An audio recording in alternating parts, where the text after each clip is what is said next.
Assalamualaikum warahmatullahi wabarakatuh. Anak-anakku kelas 5 SD Winong Permai yang Pemi sayangi dan Pemi banggakan. Pada kesempatan ini pada mata pelajaran baca tulis Al-Quran, kita akan kembali bertadarus Al-Quran surat Al-Adiyat. Berikut nanti akan kita bahas pula ilmu tajwidnya. Baik, langsung saja silakan didengarkan, disimak, lalu sambil dibacakan juga ya saat menontonnya.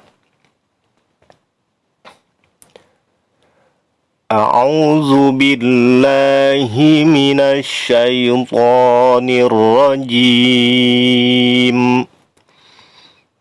Bismillahirrahmanirrahim.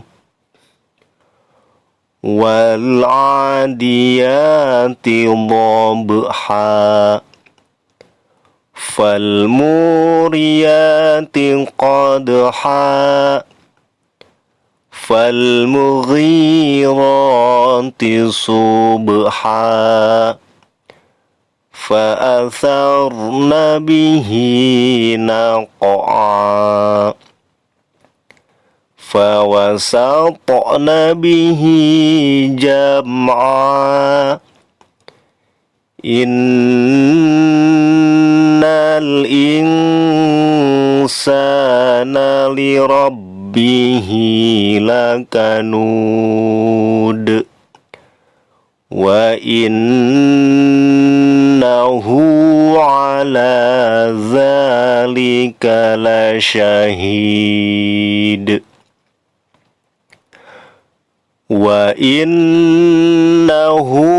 لِحُبِّ الْخَيْرِ لَشَدِيدٌ أَفَلَا يَعْلَمُ إِذَا بُعْثِرَ مَا فِي الْقُبُورِ وَحُصِّلَ مَا فِي الصُّدُورِ إِنَّ رَبَّهُمْ بِهِمْ يَوْمَئِذٍ لَخَبِيرٌ.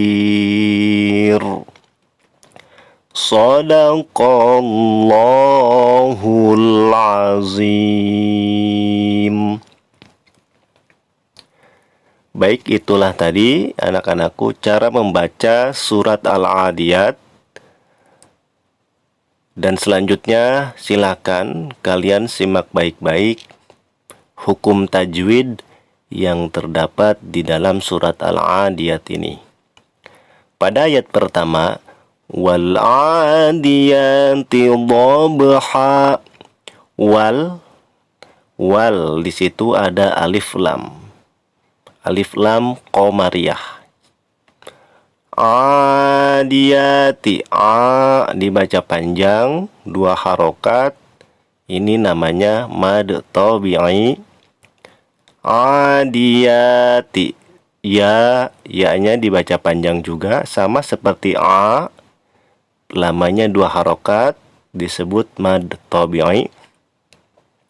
Dhabha, dhab, di situ ada ba, ba-nya berharokat sukun, termasuk qalqalah. Qalqalahnya qalqalah sugro karena ada di tengah-tengah kata. Dhabha, han ya, asalnya han. Dhabhan, karena dibaca waqaf ya, jika ada alif di akhir ayat atau dibaca waqaf berharokat fathah tain seperti ini, maka bacanya dhabha, jangan dobhan, tapi dhabha, 2 harokat, dan ini namanya mad iwad. Itu ayat yang pertama. Kita lanjutkan ke ayat yang kedua.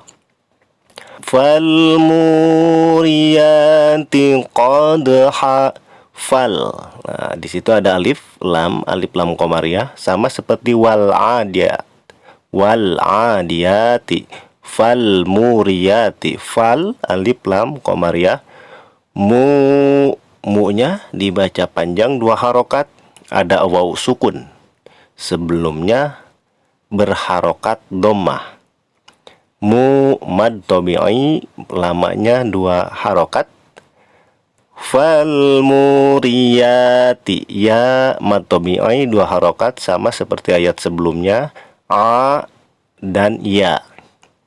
Wal adiyati, fal muriyati, ya mad tabi'i. Qad dal berharokat sukun, ini termasuk qalqalah sugro karena ada di tengah kalimat. Han dibaca ha 2 harokat sama seperti dobha, qadha, ya 2 harokat mad iwad. Kemudian pada ayat yang ketiga, fal mughirati, fal alif lam qamariyah, mughi dibaca 2 harokat, panjangnya 2 harokat termasuk mad tabi'i. Ada ya sukun. Ya sukun sebelumnya berharokat kasroh. Ghi roti, ro-nya dibaca panjang 2 harokat mad tabi'i. Subha dibacanya subha, ba-nya ba sukun, sub dipantulkan. Ini termasuk qalqalah juga ya, sama seperti ayat pertama dan ayat kedua, qalqalah sugro. Subha harus ada pantulannya. Ha mad iwad 2 harokat. Lanjut ke ayat yang keempat. Fa'atharna bihi naqa'a. Fa'athar, ro, di situ ada huruf ro ya, ro sukun. Ini dibaca tafkhim, artinya tebal. Fa'atharna, ya. Fa'atharna bihi. Jadi ro-nya harus dibaca tafkhim atau tebal. Fa'atharna bihi naqa. Hi-nya dibaca panjang 2 harokat termasuk mad tabi'i. Naqa, qaf ya, qafnya ada tanda sukun. Ini harus dipantulkan, termasuk qalqalah. Qalqalahnya qalqalah sugro karena ada di tengah kata. Sama seperti ayat sebelumnya. Ini mad iwad dibaca naqa'a 2 harokat. Kemudian ayat yang kelima, fawasatna bihi jam'a. Fawasato, to-nya berharokat sukun ya, bertanda baca sukun. Ini pun termasuk qalqalah, harus difantulkan. Fawasatna, qalqalahnya qalqalah sugro karena ada di tengah kata. Fawasatna bihi, hi mad tabi'i, jam'a. Di situ ada mim mati ya, mim sukun bertemu dengan huruf ain, maka harus dibaca izhar syafawi. Jadi jangan dibaca lama atau jangan didengungkan. Fawasatna bihi jam'a, langsung ya. A-nya dibaca 2 harokat sama seperti ayat sebelumnya, mad iwad. Kemudian ayat ke-6, innal insana, inna di situ ada huruf nun bertasydid. Ini harus dibaca lama disertai gunnah, dengung ya ke hidung. Termasuk ini namanya gunnah asliyah. Jadi gunnahnya itu asli karena tidak dipengaruhi oleh nun mati, mim mati ataupun tanwin. Jadi ini gunnahnya gunnah asli, makanya disebut gunnah asliyah. Hurufnya ada 2 gunnah asliyah, itu ada nun bertasdid dan mim bertasdid. Lamanya 3 harokat. dan harus disertai dengung ya, gunnah. Innal insana, nal alif lam qamariyah, insana, nun mati bertemu dengan huruf sin termasuk ikhfa, lamanya 2 harokat. Sana, sa dibaca panjang termasuk mad tabi'i. Li rabbihi, hi dibaca mad tabi'i. Lakanud, nud itu nu-nya dibaca panjang termasuk mad arid lis sukun, sedangkan dalnya karena dibaca waqaf harus disukunkan, berarti ini menjadi qalqalah, namanya qalqalah kubro.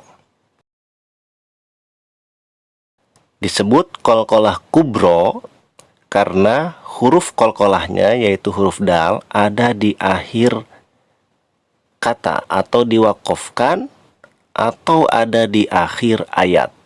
Jadi kalau ada huruf qalqalah yang letaknya di akhir ayat dan dibaca waqaf, maka itu termasuk qalqalah kubro. Sedangkan jika ada huruf qalqalah tapi letaknya di tengah-tengah kata, maka apapun huruf qalqalahnya itu termasuk qalqalah sughra. Huruf qalqalah itu ada 5, qaf, to, ba, jim, dal. Ya, qaf, to, ba, jim, dal, atau ba, jim, dal, to, qaf. Jadi dari 5 huruf tersebut kadang menjadi qalqalah sughra, kadang menjadi qalqalah kubro, tergantung letaknya. Jika letaknya di tengah kata, maka termasuk qalqalah sughra, sedangkan jika letaknya di akhir kata atau diwaqafkan, maka termasuk qalqalah kubro. Kita lanjutkan ke ayat berikutnya. Ayat 7. Wa innahu ala dzalika lasyahid. Wa innahu, nun bertasdid, ini termasuk gunnah asliyah 3 harokat, sama seperti ayat sebelumnya. Innal insana, nunnya dibaca 3 harokat, gunnah asliyah. Innahu, wa innahu ala, hu dibaca panjang 2 harokat termasuk mad tabi'i. Ala za, la mad tabi'i 2 harokat, za mad tabi'i juga. Likala syahid, hid, hi itu termasuk mad arid lis sukun karena ada di akhir kalimat, dibaca waqaf. Mad arid lis sukun panjangnya utamanya 6 harokat, jadi bisa 2, bisa 4, bisa 6. Hid, nah di akhirnya ada huruf dal, karena dibaca waqaf maka harus dipantulkan, dan itu termasuk qalqalah kubro. Baik, kita lanjutkan ke ayat yang 8. Wa innahu lihubbi, innahu, wa innahu, nun bertasdid, gunnah asliyah, lamanya 3 harokat, harus disertai dengung. Wa innahu, hu mad tabi'i 2 harokat. Lihubbil khairi, bil alif lam qamariyah, khairi, khai ya sukun sebelumnya berharokat fathah, ini termasuk mad lin. Kalau berharokat kasroh termasuk mad tabi'i. Karena ini ya sukunnya berharokat fathah, maka termasuk mad lain. Wa innahu li hubbil khairi lasyadid, did mad arid disukun, dalnya diwaqafkan, did dalnya diwaqafkan, termasuk qalqalah kubro. Kemudian ayat yang ke-9. Afala ya'lamu, la afala mad tabi'i 2 harokat, Ya'lamu idza za mad tabi'i 2 harokat. Bu'sira mad tabi'i 2 harokat. Cirinya ada alif ya. Idza ada alif, bu'sira ada alif. Fil kubur, fil alif lam qamariyah, kubur bur dipanjangkan maksimal 6 harokat, madari disukun. Di ujungnya ada huruf ro. Ro-nya harus dibaca tebal atau tafkhim. Afala ya'lamu idza bu'sira ma fil qubur. Nah, dibaca tafkhim. Wa hussila ma fis sudur. Khussila mad tabi'i 2 harokat. Fis sudur, di situ ada alif lam, tapi alif lamnya tidak dibaca, jalan langsung ke huruf berikutnya, yaitu huruf shad. Ma fis sudur. Fis berarti ini alif lamnya alif lam syamsiyah, karena alif lamnya hilang, seolah-olah hilang. Fis sudur, alif dur termasuk mad adlis sukun, ro-nya diwakofkan, ro-nya dibaca tafkhim tebal. Dan ayat yang terakhir 11, inna rabbahum bihim, inna gunnah asliyah, lamanya 3 harokat. Rabbahum bihim, mim mati di situ ya, rabbahum bi. Mim mati bertemu dengan huruf ba. Ini termasuk ikhfa syafawi, lamanya 2 harokat disertai dengung. Inna rabbahum bihim yauma idzin, bihim yau. Nah, di sini pun ada mim mati lagi, tapi setelahnya ada huruf ya. Nah, ini termasuk izhar syafawi. Kalau sebelumnya inna rabbahum bi itu ikhfa syafawi. Kalau bihim yau, mimnya dibaca izhar, tidak dilamakan. Inna rabbahum bihim yau langsung ya, mimnya jelas. Yau mad lain, waw sukun sebelumnya berharokat fathah. Kalau waw sukun sebelumnya berharokat doma, itu mad tabi'i. Karena ini berharokat fathah berarti mad lain. Yauma idzil la khabir. Zil di situ di huruf zal ada tanwin kasroh, setelahnya ada huruf lam. Nah, ini diidghamkan. Dan idghamnya idgham bi ghairi gunnah atau idgham bila gunnah. Jadi zil langsung, bukan zin ya. Yauma idzil. Nah, berarti huruf zalnya masuk idgham ya. Idgham itu artinya masuk ke huruf lam. Karena ini hurufnya huruf lam, maka termasuk idghamnya idgham bila guna atau bi ghairi guna. Hurufnya ada 2, huruf lam dan huruf ro. Jadi kalau ada tanwin ataupun nun mati bertemu dengan huruf lam atau ro, maka harus diidghamkan, dimasukkan ke huruf ro-nya ataupun ke huruf lamnya. Dan itu termasuk idgham bila gunnah, tanpa gunnah, tanpa dengung. Tapi kalau bertemunya dengan huruf ya, nun, mim ataupun waw, maka itu termasuk idgham bi gunnah, harus digunakan. Idgham ma'al gunnah harus disertai dengung. La khabir. Nah, bir ini termasuk mad adlis sukun, bisa 2, bisa 4, 6 ataupun 6 ya lamanya. Dan di akhirnya ada huruf ro. Ro-nya dibaca tarqiq. Nah, ini ada satu ya pengecualian. Jadi kalau ayat sebelumnya, misalnya ayat 9, afala ya'lamu idza bu'sira ma fil qubur. Ro ya, di situ ada ro, kubur. Ini dibaca tafkhim. Tafkhim artinya dibaca tebal ro-nya. Cirinya ada sebelumnya ada waw sukun berharokat terus doma, Sedangkan kalau ayat yang terakhir, inna rabbahum bihim yauma idzil khabir, ini termasuk harus dibaca tarkik ya, ro-nya dibaca tipis, cirinya sebelumnya ada ya sukun berharokat kasroh. Jadi itu saja yang dapat Pak Imi sampaikan. Kurang dan lebihnya mohon maaf. Jika ada yang ingin disampaikan silakan ditanyakan. Terima kasih. Assalamualaikum warahmatullahi wabarakatuh.